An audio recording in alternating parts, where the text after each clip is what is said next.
अब की बार देश की जनता किसे सौंपेगी सत्ता। अब की बार देश की जनता ने कर दिया बहुत बड़ा खुलासा। दोस्तों अभी अभी आया एक चौंकाने वाला सर्वे। क्या दोस्तों अब की बार होगा एनडीए का सुपड़ा साफ? क्या दोस्तों अब की बार बनेगी देश में कांग्रेस की सरकार? दोस्तों आप देख रहे हैं पॉलिटिकल मॉडर्न विचार। दोस्तों आज के इस ओपिनियन पोल में आपका हार्दिक स्वागत है। आज के इस ओपिनियन पोल में हम बात करेंगे लोकसभा चुनाव 2024 के बारे में। दोस्तों आपकी बार जनता से सवाल किया गया है कि अब की बार देश का प्रधानमंत्री कौन बनेगा। दोस्तों आज के इस ओपिनियन पोल के माध्यम से आपको पता चल जाएगा कि अब की बार देश में किस पार्टी की सरकार बनने वाली है। आपको क्या लगता है कि इस बार एनडीए की सरकार बनेगी या इंडिया की? दोस्तों जुड़े रहिए हमारी वीडियो के साथ। दोस्तों अभी तक आपने हमारे चैनल को सब्सक्राइब नहीं किया तो प्लीज हमारे चैनल को सब्सक्राइब अवश्य करो। हम ऐसी ही वीडियो इस चैनल पर लाते रहते हैं। दोस्तों तीसरी बार भी प्रधानमंत्री बनेंगे श्री नरेंद्र मोदी। क्या अब की बार राहुल गांधी का प्रधानमंत्री बनने का सपना होगा साकार? तो दोस्तों बने रहिए हमारी वीडियो के साथ। दोस्तों आपको क्या लगता है कि इस बार बीजेपी की सरकार बनेगी या कांग्रेस की? तो दोस्तों आज ओपिनियन पोल के बारे में आपको बताने वाले हैं। तो दोस्तों आज के इस ओपिनियन पोल को करते हैं शुरू। तो दोस्तों अब बात करेंगे हम सबसे पहले उत्तर प्रदेश राज्य की। उत्तर प्रदेश राज्य के अंदर लोकसभा की 80 सीटें हैं, जिसमें से बीजेपी के खाते में 45 व कांग्रेस को 35 सीट और अन्य दलों को यहाँ पर 0 सीटों का ही सामना करना पड़ेगा। दोस्तों अब की बार बीजेपी को अधिक सीट मिल सकती हैं उत्तर प्रदेश के अंदर। माना यह जाता है कि जो भी पार्टी उत्तर प्रदेश में अधिक सीट लाती है वही पार्टी केंद्र में भी सरकार बनाती है। लेकिन इस बार यह कितनी सच या झूठ बैठती है देखते हैं इस ओपिनियन पोल के माध्यम से। तो दोस्तों अब बात करेंगे हम बिहार की। बिहार के अंदर लोकसभा की 80 सीटें हैं, जिसमें से बीजेपी के खाते में 14 व कांग्रेस के खाते में 26 सीट और अन्य दलों को यहाँ पर 0 सीट मिल सकती हैं। तो दोस्तों अब बात करने वाले हैं हम हरियाणा की। हरियाणा के अंदर लोकसभा की 10 सीट हैं, जिसमें से बीजेपी के खाते में 4 व कांग्रेस के खाते में 6 सीट जाने का अनुमान लगा। दोस्तों उसके बाद बात करते हैं हम पंजाब की। पंजाब के अंदर लोकसभा की 13 सीट हैं, जिसमें से बीजेपी के खाते में 0 व कांग्रेस के खाते में 5 सीट और अन्य दलों को यहाँ पर 8 सीट जाने का अनुमान लगाया जा रहा है। तो दोस्तों उसके बाद हम बात करते हैं गोवा की। गोवा के अंदर लोकसभा की 2 सीट हैं, जिसमें से बीजेपी के खाते में 1 व कांग्रेस के खाते में भी 1 सीट जाने का अनुमान लगाया जा रहा है। तो दोस्तों यहाँ पर दोनों पार्टियों के बीच कांटे की टक्कर रह सकती है। तो दोस्तों उसके बाद हम बात करते हैं असम की। असम के अंदर लोकसभा की 14 सीट हैं, जिसमें से बीजेपी के खाते में 9 व कांग्रेस के खाते में 5 सीट जाने का अनुमान लगाया जा रहा है। तो दोस्तों यहाँ पर भी बीजेपी को काफ़ी फायदा हो सकता है। तो दोस्तों उसके बाद हम बात करने वाले हैं छत्तीसगढ़ की। छत्तीसगढ़ के अंदर लोकसभा की 11 सीट हैं, जिसमें से बीजेपी के खाते में 5 व कांग्रेस के खाते में 6 सीट जाने का अनुमान लगाया जा रहा है। दोस्तों उसके बाद हम बात करें तमिलनाडु राज्य की। तमिलनाडु राज्य के अंदर लोकसभा की 39 सीटें हैं, जिसमें से बीजेपी के खाते में 13 व कांग्रेस के खाते में 26 सीट जाने का अनुमान लगाया जा रहा है। तो दोस्तों यहाँ पर बीजेपी के लिए काफ़ी नुकसान का सामना करना पड़ सकता है। तो दोस्तों उसके बाद हम बात करते हैं केरल राज्य की। केरल के अंदर लोकसभा की 20 सीट हैं, जिसमें से बीजेपी के खाते में 0 व कांग्रेस को 12 सीट जाने का अनुमान लगाया जा रहा है। तो दोस्तों यहाँ पर अन्य दलों को 8 सीट मिलने का अनुमान लगाया जा रहा है। दोस्तों यहाँ पर बीजेपी के लिए काफ़ी नुकसान का सामना करना पड़ सकता है। दोस्तों अब बात करने वाले हम तेलंगाना की।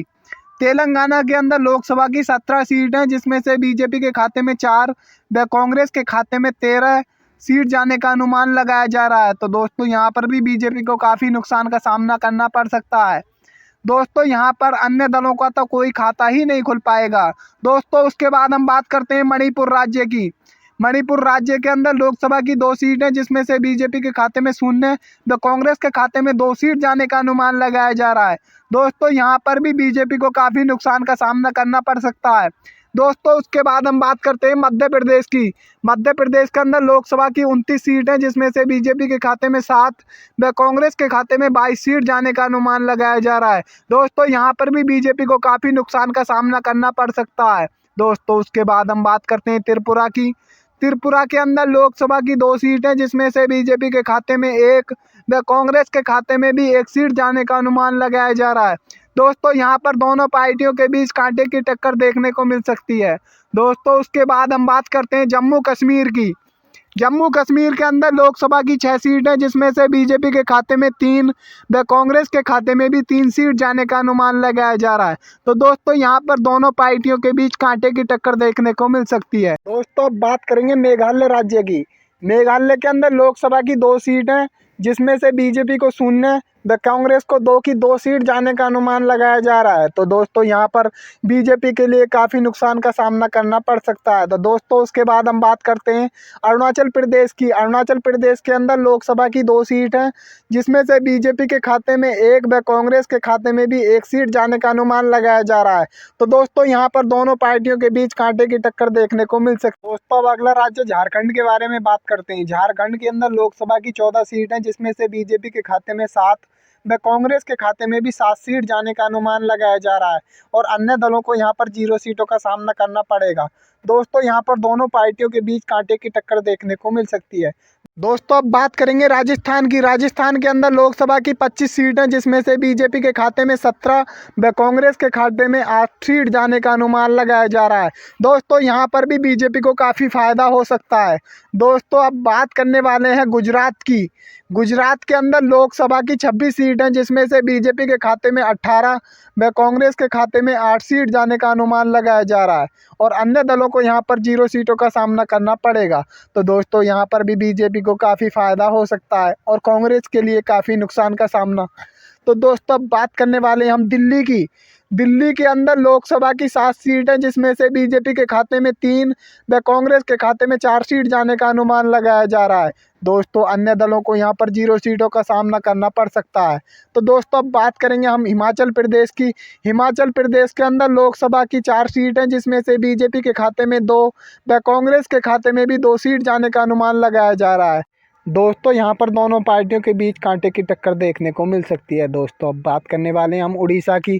उड़ीसा के अंदर लोकसभा की 21 सीट हैं, जिसमें से बीजेपी के खाते में 2 व कांग्रेस के खाते में 3 और अन्य दलों को यहाँ पर 16 सीटों का सामना करना पड़ सकता है। तो दोस्तों यहाँ पर भी बीजेपी या कांग्रेस को काफ़ी नुकसान का सामना करना पड़ सकता है। दोस्तों अब बात करेंगे पश्चिम बंगाल की। पश्चिम बंगाल के अंदर लोकसभा की 42 सीट हैं, जिसमें से बीजेपी के खाते में 8 व कांग्रेस के खाते में 34 सीट और अन्य दलों को 16। दोस्तों उसके बात करने वाले हैं हम महाराष्ट्र की। महाराष्ट्र के अंदर लोकसभा की 48 सीट हैं, जिसमें से बीजेपी के खाते में 16 व कांग्रेस को 32 और अन्य दलों को यहाँ पर 16 सीटों का सामना करना पड़ सकता है। दोस्तों अब बात करेंगे केंद्र शासित प्रदेश की। केंद्र शासित प्रदेश के अंदर लोकसभा की 7 सीट हैं, जिसमें से बीजेपी के खाते में 3 व कांग्रेस के खाते में 4 सीट जाने का अनुमान लगाया जा रहा है और अन्य दलों को यहाँ पर 16 सीट मिल सकती हैं। दोस्तों उसके बाद हम बात करेंगे मेघालय की। मेघालय के अंदर लोकसभा की 2 सीट हैं, 2 की 2 सीट कांग्रेस पार्टी को मिलती नजर आ रही है। ऐसा लगता है यहाँ पर बीजेपी या अन्य दलों का कोई खाता ही नहीं खुलेगा। दोस्तों उसके बाद हम बात करते हैं आंध्र प्रदेश की।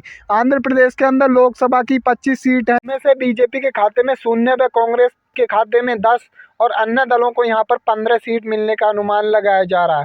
तो दोस्तों यहाँ पर भी बीजेपी को काफ़ी नुकसान का सामना करना पड़ सकता है।